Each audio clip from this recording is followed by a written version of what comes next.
Hello there, welcome back to my channel. I'm super glad you're here, and I'm sure the title of this video seems quite interesting. So here's the deal. I put up a poll on Instagram asking people if they feel I should make a video talking about how moving abroad changes everything that has to do with like being female, from periods to hair to weight and skin. So the number of people who said yes were a lot, and I'm just like, okay, I'm going to make this video. I'm going to get up close and personal and tell you like the experiences I've had and the things that have changed in me, both physiologically and physically and even mentally to some level.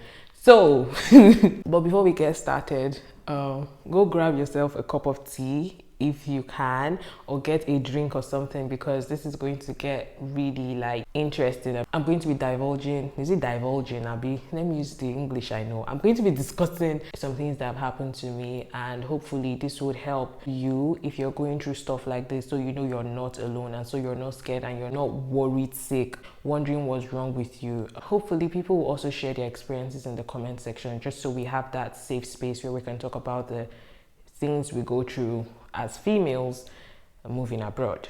So let's get started.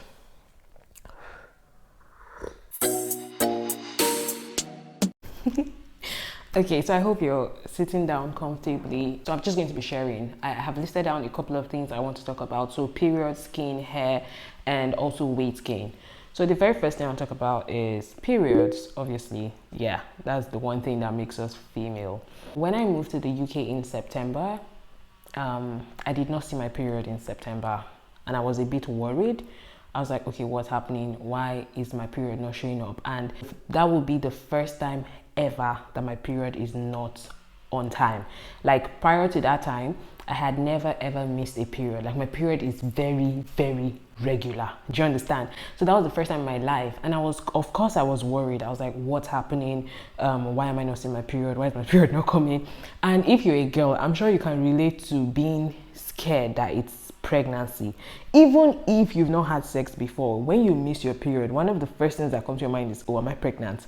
And you begin to think about like, oh, when did I even if you've not been with anyone, you begin to wonder, oh, was there a time when you were with somebody, you slept somewhere or something? Like you just begin to wonder. So I started wondering, I'm like, okay, am I pregnant? I knew I was not pregnant, but still the thoughts came to my mind. Let me know if you can relate to what I'm saying. Like when you miss your period, even if you know you didn't do anything, like you didn't have sex or anything, you still think about the possibility of pregnancy. So that was there, but after a while I was like, I threw that thought away because it's not possible except I'm Virgin Mary. Because I'm an intelligent girl, I know that when you change environment, it can affect your hormones, it can affect the female body, our cycle and everything. So I'm like, okay, it's because I changed environment, so that's why my period has not showed up. And I was like, I'm not going to be bothered about it, because the truth is, the more worried you are about your period, the less likely it is for you to show up, because you're stressing, and by stressing, your period may not show up. So I was calm. I told myself it's going to come eventually. The whole of September finished, period, he did not show. October, I was like, okay, yeah, I'm going to see my period. My period did not show up in October. And it was at this point that I was worried, because I'm like, what's happening? So I called the hospital, and I'm like, I feel like they need to check me for something or whatever. They booked me for an appointment in November. By the time it got to November, I now saw my period. Like a week to the appointment, I saw my period. I was like, hey, Jesus, hallelujah. Oh. I was like, thank you, Jesus. I was so glad. You know that pain that we're always like complaining about with periods, like the stomach pain, the diarrhea, everything. Like I was so excited to feel all of those things, because for 2 months I had not felt it, and I'm like, Jesus. So I called the hospital, and I'm like, my period has showed up. I don't think I need to come to hospital, because why should I be going to hospital to look for what I don't want to find? Okay, so I canceled the appointment and I did not go, and everything seemed like it was okay. Fast forward, after November, apparently my period was messing with me. I was like, let me just show small so you'll not be too worried, okay? But I'm still gonna deal with you. So in November, the period I had in November was like the most shallow period ever. I usually have like heavy flows, but that month it was so shallow. I was like, Jesus, what is happening to my body? The period was not normal for me, and I was like, it's change of environment. I was just diagnosing myself. Then in December, the period disappeared. Again, this is the part where we sip tea. So my period disappeared in December. I didn't see it. Apart from the fact, okay, I was stressed with school, trying to adjust the whole first 2 months that I came in, that was September and October. I was like, by December, I had already started getting the hang of things. So I was not understanding why my period had disappeared again. January, I did not still see my period. And at this point, I'm like, okay, I have to call the hospital one more time. Instead of me to call the hospital, I was like, let me just wait small. Let me give it 1 more month, let me give it out. It might come, because, the last time I missed it, September, October, and it showed up November. So I'm like, okay, December, January, let me also extend it to February. If it doesn't show, then I'll call. So in February, still, I did not see my period. So this was 3 months without my period. And this is for someone who has been regular all her life. Okay, for 23 plus years of my life, my period, did I start seeing period from when I was a baby? Whatever. From the moment I started seeing my period till when I was like 23 plus, it has always been regular, okay?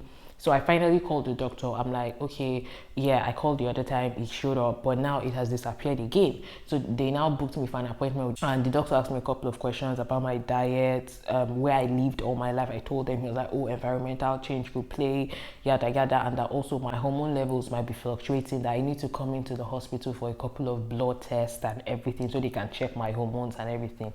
Me, I was just like, Chineke God, what is this? So I went to the hospital, they did the blood test.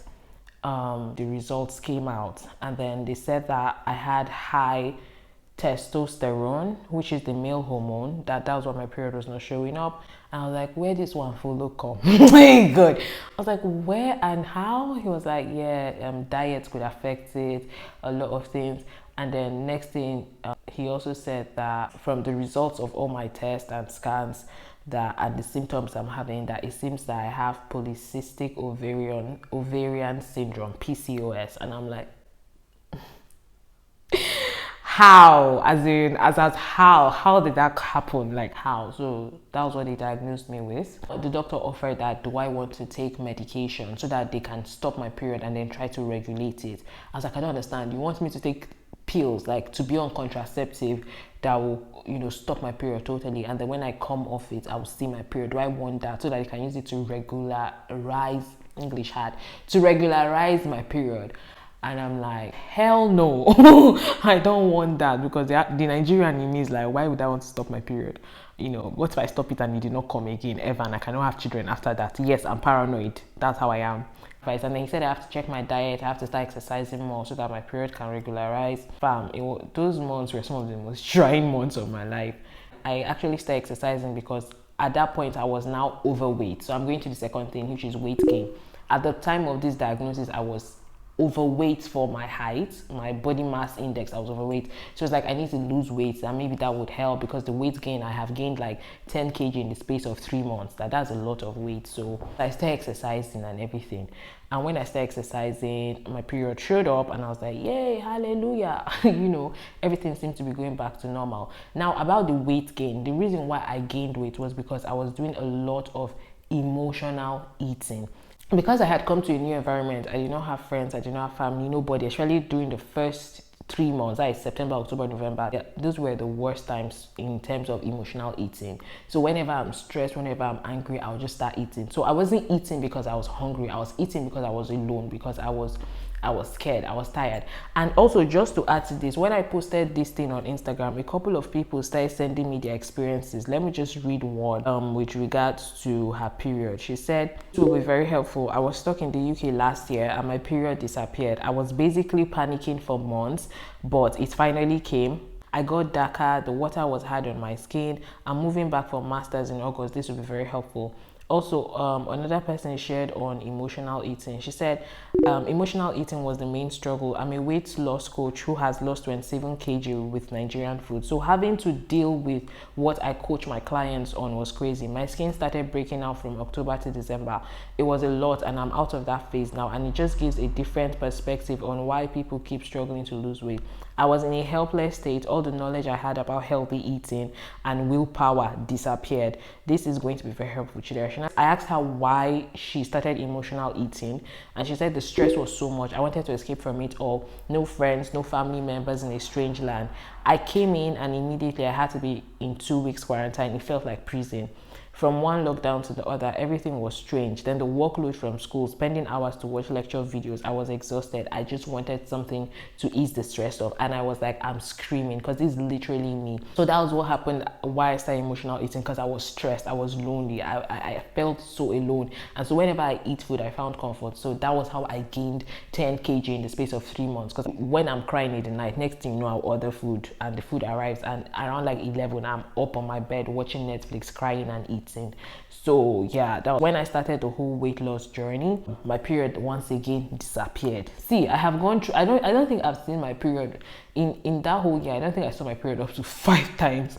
My period again disappeared. So now this is 2020. My period disappeared and then reappeared again. So it was now 18 of it will come and it will go. Like, it now made me slightly on board that I'm like, yeah, I'm used to it. My period is no longer regular, which is crazy.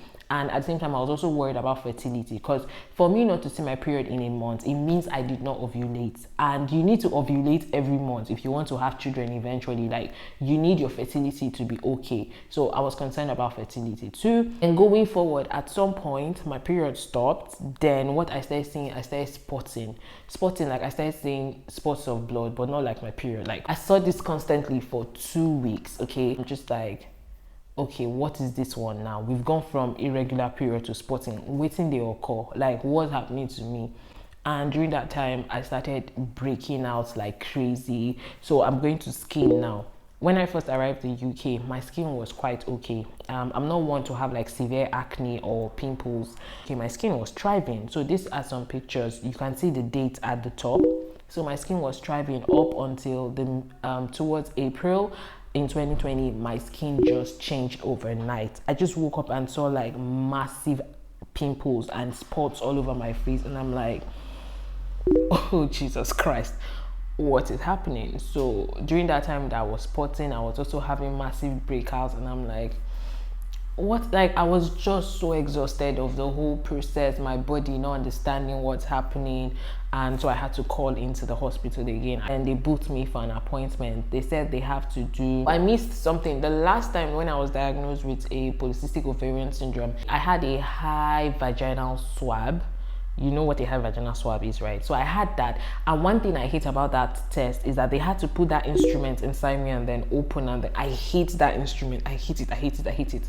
So when they told me I have to do a cervical test, which is also known as a pap smear, to check if there's any like growth or any cells in my cervix that are growing irregularly, whatever, like to check if there's signs of cancer or anything. So they have to do that test. So they had to put that instrument in me again. I'm like, Jesus, I'm not having it. So I had that test, and after a couple of weeks the results came out, and it was the scariest thing ever. I was like, Jesus Christ, like because the result of this test is going to change a lot of things for me.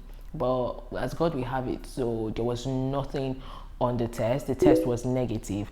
And then one thing I would advise, if you're female between the ages of 24 or 25 I think and above, try to get a cervical screening, especially if you're in the UK. You just have to book it. But now with the pandemic, it may not be easy to get a booking, but once things have eased up, try to get that test just so they check and they're sure that everything is fine with you. And my skin went through a lot, and in terms of what I started using for my skin, I started using different products, which I think only aggravated the whole thing. Then it was later on that I think I got to understand that having polycystic ovarian syndrome, one of the symptoms of it is also like massive breakout and massive pimples. So that kind of explained it, and I was like, okay, so what I'm dealing with is not just external like pimple, this is also like internal from my hormones, from my body. So I'm like, I don't know how I'll fight this fight. But I started using some products, right? And someone actually said I should do a video on skincare, but I'm like, I don't think I'm into beauty as much to give like expert advice on that. But basically the things I use for my face, one thing I can tell you that worked for me is this St. Ives apricot scrub. I'll put the picture up here. I cannot run upstairs and get it. Then called The Ordinary. So I'll put the 2 products I use. If you think I should do that video on skincare, just comment, let me know. But I don't really think that's my area of expertise. Yeah, that's about it. I feel like I've been rambling for so long.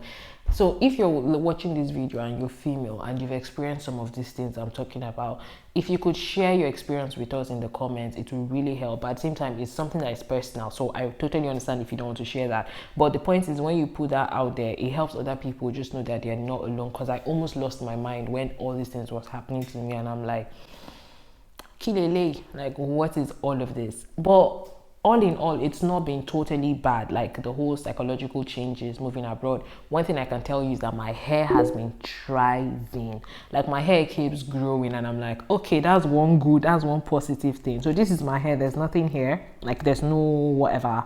This is all my hair. So my hair has grown like significantly.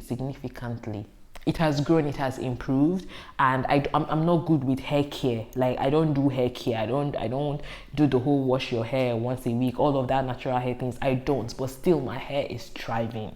So that's one good thing I can say. Drop a comment, let me know if you can relate to any of the things I have shared. Share your experience, you know, dealing with your body, your period, weight gain, and all of that.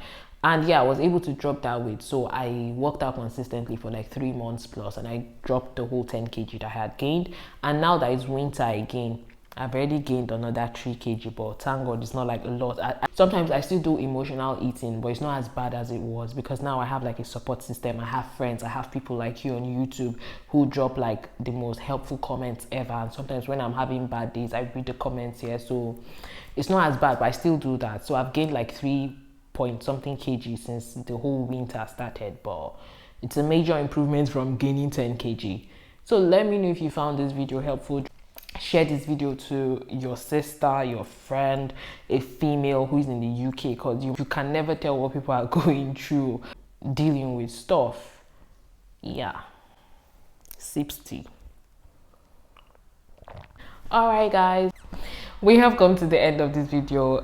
Don't forget to like, subscribe, and comment as always. Till next time guys, bye.